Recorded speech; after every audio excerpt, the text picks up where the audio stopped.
Tuesday afternoon, and our subject is sitting on a park bench holding her coffee at the exact height of casual, waiting on a text back from a guy she has been circling for 6 months, and she has just made herself a deal with the universe. If that pigeon on the fence flies away in the next 10 seconds, that is a sign to text him first. 9, 10, the pigeon does not move, obviously because it is a pigeon and it has no stake whatsoever in her love life. She stares at it a while longer. Okay, she decides, that was not really a fair test. Pigeons do not fly on command. That one should not count. She needs a cleaner sign, something less negotiable, something a bird cannot mess up for her. She scrolls, she waits, she reads an article about signs from the universe while the actual actionable step, the text itself, sits open and unsent in her drafts, cursor blinking, for 11 days running. Welcome to a documentary about a woman who has never once been unclear on what she wants and has built, out of nothing but good intentions, the single most elaborate verification department the universe has ever had to deal with.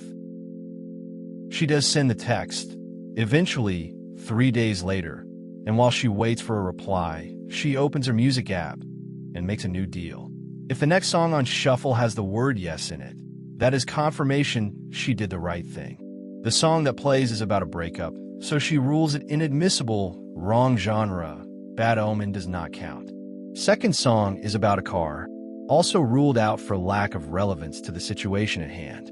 Third song, and there it is, a chorus that says I don't know, which she writes down anyway in her notes app under a running list titled Signs, which by this point has 41 entries, cross-referenced by date, several starred, 2 crossed out because she later figured out they did not actually count. She checks the clock. It says 11:11. She gasps audibly, alone, in her kitchen. Then she checks whether the guy has read the text yet. He has not read the text yet. She adds that to the list too, undecided, pending further evidence. He replies eventually, a perfectly normal, perfectly nice reply, nothing remotely alarming in it. And instead of feeling relieved, she decides she needs a second sign to confirm what the first sign actually meant. She pulls a tarot card and gets something genuinely neutral, a card about patience, and spends 40 minutes Googling what the patience card means if you have already sent the text, to find out whether the universe wants her to wait or is telling her she has waited long enough already. She finds 3 contradictory blog posts and manages to believe all 3 at once. She calls her best friend, who says, honestly, just see how the day goes. She says that is helpful, but she thinks she needs one more sign first, maybe if it does not rain on Saturday. It has not rained on a Saturday in this city in recorded memory. She knows this.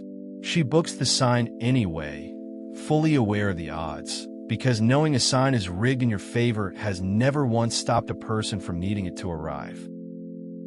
She is at her kitchen table that night, laptop open to the signs document, 43 entries deep, when someone pulls out the chair across from her without asking. Dreadlocks tied up, beard, the kind of stillness that does not perform calm, it simply has it. He does not look at the document and does not ask what any of it was for.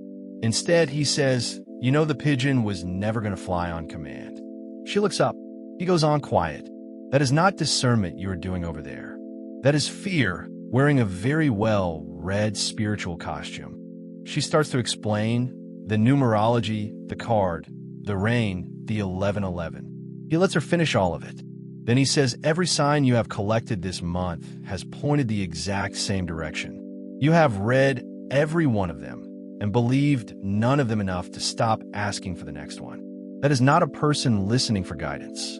That is a person who figured out that if you need infinite confirmation, you never actually have to choose, and you never have to find out you were wrong.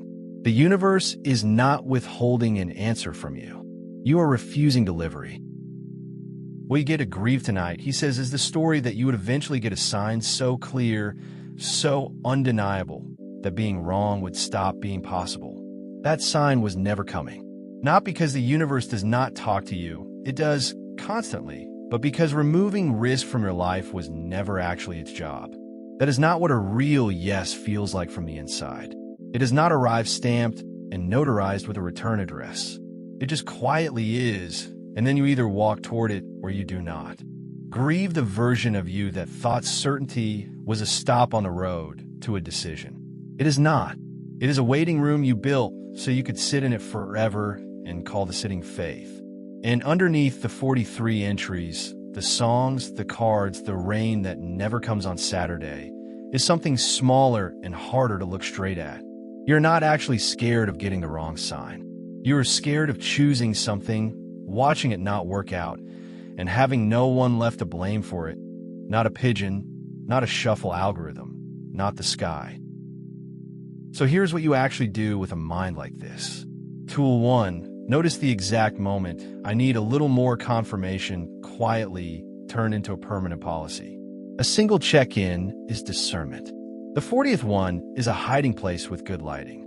Tool 2, ask yourself what you would do in the next 10 minutes. If you already trusted yourself completely, then go do that exact thing before the committee reconvenes. Tool 3, let one sign be enough, on purpose, as a practice, especially when it is uncomfortable, especially when some part of you is already reaching for the tarot deck to double-check it. Tool 4, when certainty will not come, take the smallest reversible step available instead of waiting for the unreversible kind of proof. Send a text. Book the coffee. Close the laptop.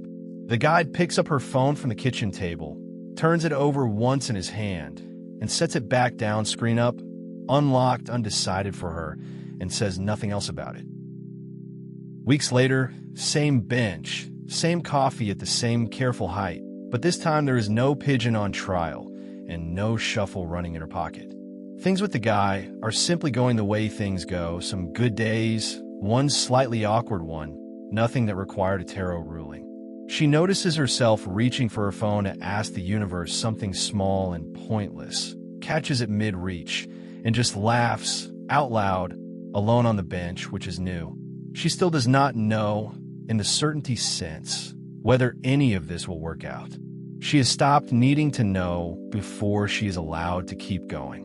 And here is the quiet part. For you, the one currently refreshing a tarot app or waiting on a very specific bird. Nothing is wrong with your discernment.